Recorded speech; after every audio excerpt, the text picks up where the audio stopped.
ওকে, আসসালামু আলাইকুম সম্মানিত দেশবাসী। জাতীয় নাগরিক পার্টি এনসিপির পক্ষ থেকে দেশ করতে জুলাই পদযাত্রায় অংশ নিয়েছি। আমরা বাংলাদেশের 64 জেলায় প্রত্যেকটি প্রান্তে আমরা আসতে চাই।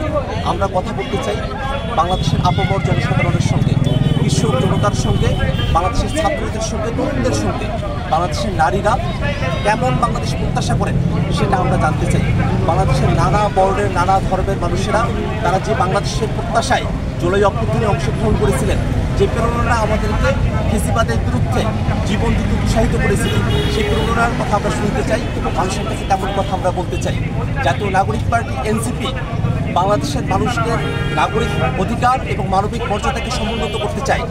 মানুষের মানবিক মর্যাদাকে সমুন্নত করতে যেমন বাংলাদেশের কাঠামো প্রয়োজন, যে নতুন বন্দোবস্তের ভিতর দিয়ে একটি গণতান্ত্রিক রূপান্তরের দিকে আমরা অগ্রসর হতে পারি, সেই কথা নিয়েই আমরা আপনাদের কাছে এসেছি। বিচার, সংস্কার এবং গণপরিষদ নির্বাচনের দাবিতে দেশ করতে জুলাই পদযাত্রায় বাংলাদেশের সকল নাগরিকের স্বতঃস্ফূর্ত অংশগ্রহণ আমরা প্রত্যাশা করি। আমরা আশাবাদী বাংলাদেশের মানুষদেরকে সাথে নিয়ে এনসিপি নতুন এক বাংলাদেশ, নতুন ক্ষমতা কাঠামোর বাংলাদেশ, নতুন এক গণতান্ত্রিক বাংলাদেশ বিনির্মাণ করতে সক্ষম হবে ইনশাআল্লাহ। আসসালামু আলাইকুম।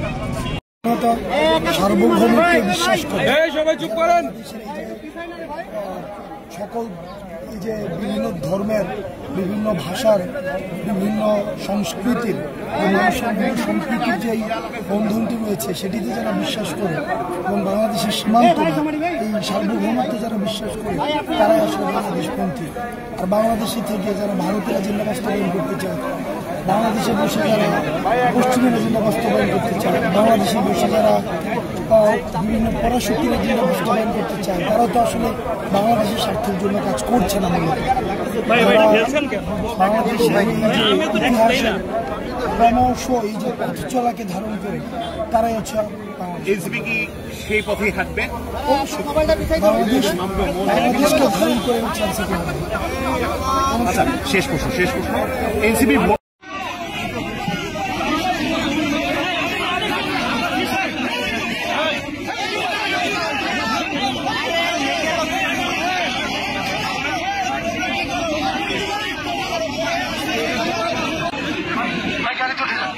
ঢাকা থেকে যে সাংবাদিকরা এসছেন, আমরা অনুরোধ করবো আপনারা গাড়িতে উঠে যান।